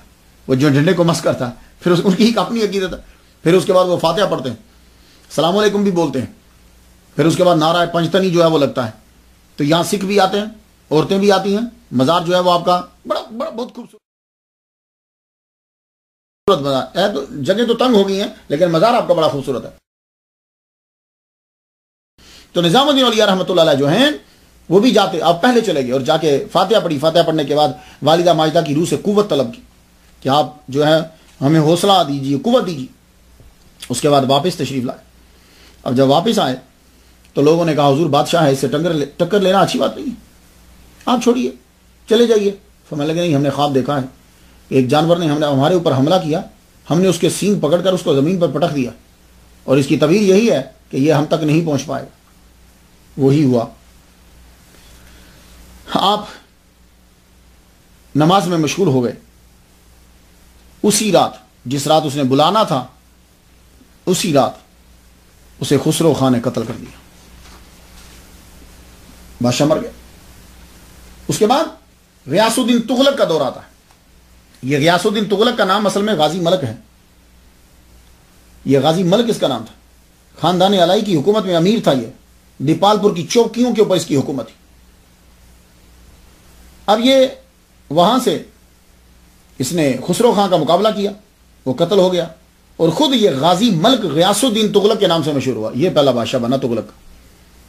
اب جب یہ بنا تو اس نے بھی آل رسول سید نظام الدین والملت والاولیاء سے دشمنی مولی. کیوں؟ سپاہی جو تھا معمولی سا, تو جتنا یہ تھا اتنا ہی دماغ ہوگا نا. تو اب آل رسول سے تو ٹکر لے گا. تو غازی ملک جو غیاث الدین تغلق کے نام سے مشہور ہوا, اب اس نے ٹکر لی. سب سے پہلے اس نے کیا کیا, اور تو کچھ نہ ملا, آپ کی سما کے اوپر اعتراض کر دیا. بدعت ہے, ناجائز ہے. تو خود دیکھو کتنا بڑا ولی اللہ ہے کہ آپ یہ سما ناجائز ہے. اس کے لیے اس نے بڑے بڑے علماء کو اکٹھا کر لی. سارے مولوی قاضی جو آپ کے دشمن خلاف تھے. آپ کو پتا ہے ایسا تو نہیں ہوتا کہ کوئی خلاف مخالف اور دشمن نہ ہو. خواجہ نظام الدین اولیاء کے بڑے دشمن تھے, بڑے مخالف تھے. سب کو اکٹھا کر لیا. مناظرہ ہونے لگا. خواجہ نظام الدین اولیاء رحمۃ اللہ علیہ سما کے اوپر دلائل دینے کے لیے خود حاضر ہوئے. اور اس دور کے اندر بڑے بڑے علامہ جیسے شیخ بہاؤالدین زکریا, ان کی نسل سے انہوں نے اپنا مقالہ بھیجا. سید علاؤ الدین دہلی کے استاد, سارے دہلی کے استاد سب تقریباً علماء ان کے پڑے ہوئے ہیں, انہوں نے ایک رسالہ لکھ کر بھیجا. مولانا فخر الدین زرادی انہوں نے کشف القناع عن وجہ السماع لکھی. یہ ساری چیزیں بھیج دی اور عرض کی کہ آپ کو ضرورت تو نہیں ہے. اب آپ محفل میں آپ نے کسی کتاب کو دیکھا نہیں, حدیث سے دلائل دینا شروع کر دیے سما کے اوپر. آپ دلائل دیتے جائیں, سارے کے سارے ملا جتنے تھے سب چپ ہو گئے. ایک بیچ میں سے کھڑا ہو کے بولا, آپ کوئی امام اعظم کا قول دکھائیے کہ انہوں نے کہا ہو کہ سما جائز ہے. کہنے لگے عجیب آدمی ہے تو, میں تجھے حدیث سے استدلال کر کے بتا رہا ہوں اور تو امام اعظم کا قول مانگ رہا ہے. تجھے سمجھ نہیں آ رہی کہ میں تجھے حدیث سنا رہا ہوں. غیاث الدین یہ سمجھ گیا کہ علماء انہیں چپ نہیں کرا سکتے, ان کے بس کی بات نہیں ہے, ان پہ غالب نہیں آ سکتے. وہ محفل سے, آپ بھی محفل سے اٹھ کر جو ہے وہ واپس چلے گئے. سما کے اوپر بڑی گفتگو ہوتی. میں اتنا عرض کرنا چاہوں گا کہ آپ لوگ پلیز گانے اور سما میں فرق سمجھ لیجئے. آپ اعتراض کرتے ہو گانے کو سامنے رکھ کے اور لفظ استعمال کرتے ہو اس سما کا. گانا تو واقعی حرام ہے, ہاں, لیکن سما پہلے یہ سوچ لو کہ یہ سما قطب الدین بختیار کاکی رحمہ اللہ سنتے تھے. سما جو ہے یہ حضرت مولانا رومی سنتے تھے، سما جو ہے بابا فرید الدین گنج شکر رحمۃ اللہ سنتے ہیں، سما جو ہے معین الدین اجمیری چشتی رحمۃ اللہ علیہ سنتے ہیں، سما جو ہے عثمان ہرونی سنتے ہیں، سما جو ہے خواجہ نظام الدین اولیاء رحمۃ اللہ سنتے ہیں. یہ پہلے یہ ذہن میں رکھ لینا، یہ سب اولیاء ہیں، اللہ اکبر جل جلالہ، جنہوں نے ملا سے بھی زیادہ پوری دنیا میں اسلام پھیلایا ہے، اور ان سے بڑھ کر کوئی رب کا قرب حاصل نہیں کر پایا اس دور کے بندوں میں. پھر اعتراض کرنا، پہلے سما کو سن تو لو، سما ہے کیا؟ پتہ کسی کو بھی نہیں ہے سما کیا ہے. جو بھی سما کے بدعت اور حرام ہونے پہ گفتگو کرتا ہے اس کے سامنے گانا ہوتا ہے، وہ جو طوائفیں گاتی ہیں اس طوائفوں کے گانے کو سامنے رکھ کے سما کو حرام کر رہا ہے. سما جاؤ، سما گانے والے کون ہوتے تھے؟ لکھنے والا باوضو اور باشرہ، گانے والا باوضو اور باشرہ، سننے والے باوضو اور باشرہ، اور 5 وقت کے نمازی. تو اس لیے پہلے سے غور کر لو، پھر اس کے بعد جا کے اعتراض کرنا. حضرت نظام الدین اولیاء نے فرمایا یہ لوگ سمجھتے ہیں کہ ہم ایسے ہی خانقاہ میں بیٹھ گئے ہیں، نہیں، ارے بھائی ہمیں کسی نے بٹھایا ہوا ہے. اللہ اکبر جل شانہ.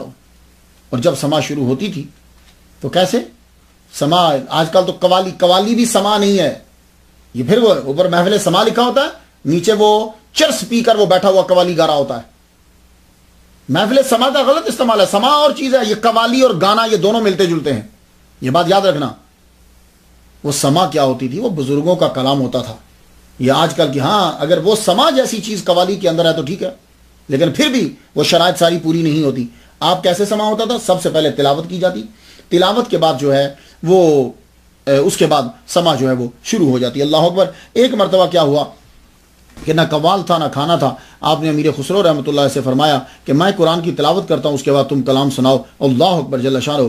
تو یہ جب اس نے دیکھا کہ مولوی تو قبضہ نہیں کر پائے تو غیاث الدین تغلق نے پھر آپ کو دھمکی دی کہ کہنے لگا دیکھو میرے دہلی پہنچنے تک تم غیاث پور کو چھوڑ جاؤ ورنہ میں تمہیں قتل کر دوں گا. آپ نے اس وقت پھر فرمایا ہنوز دلی دور است، ابھی دلی بڑی دور ہے.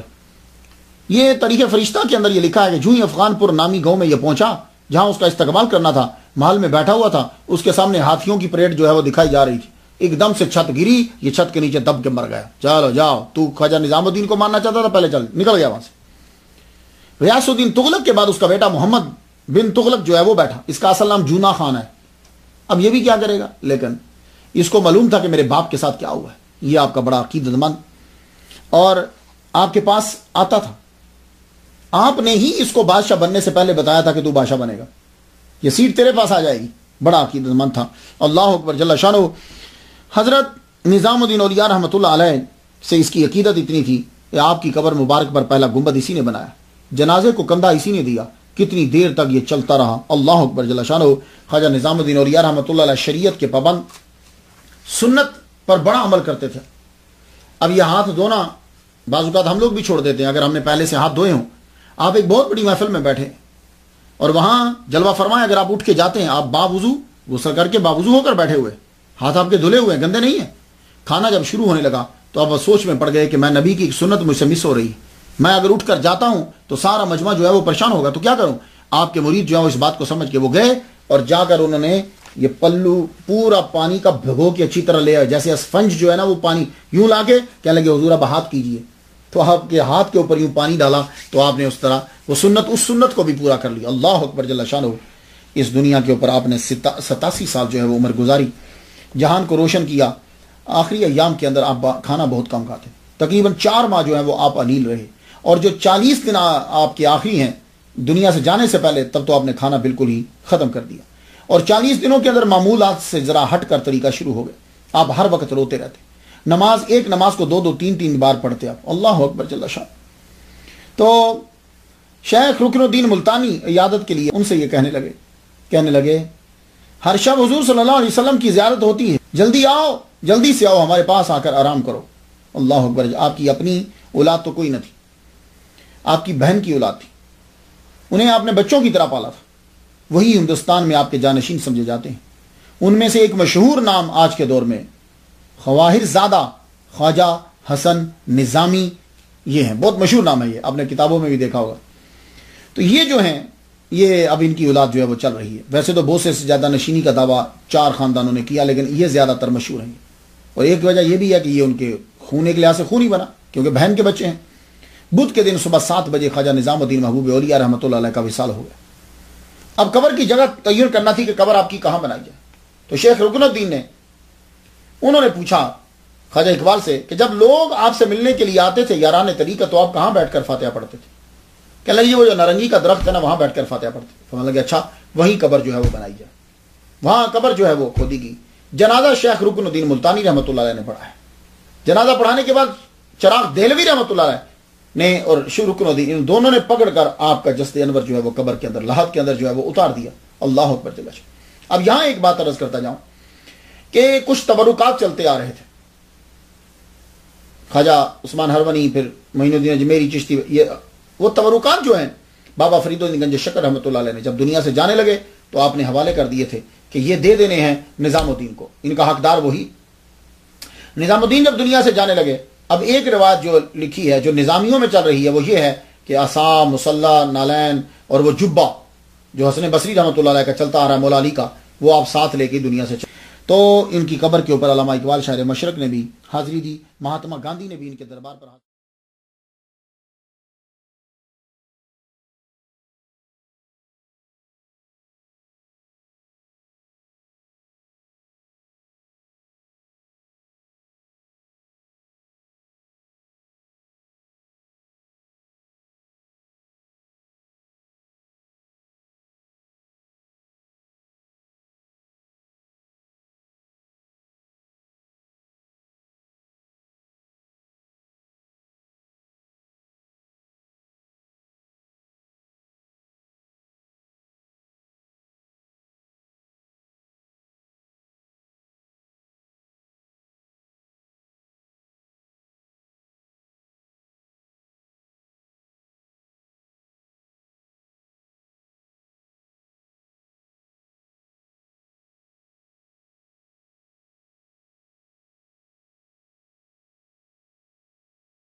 بڑے بڑے لوگ ان کے دربار پر آتے ہیں. میں ان کے لیے فاتحہ پڑھ چکا. آپ بھی ان کے لیے ضرور فاتحہ پڑھیے گا.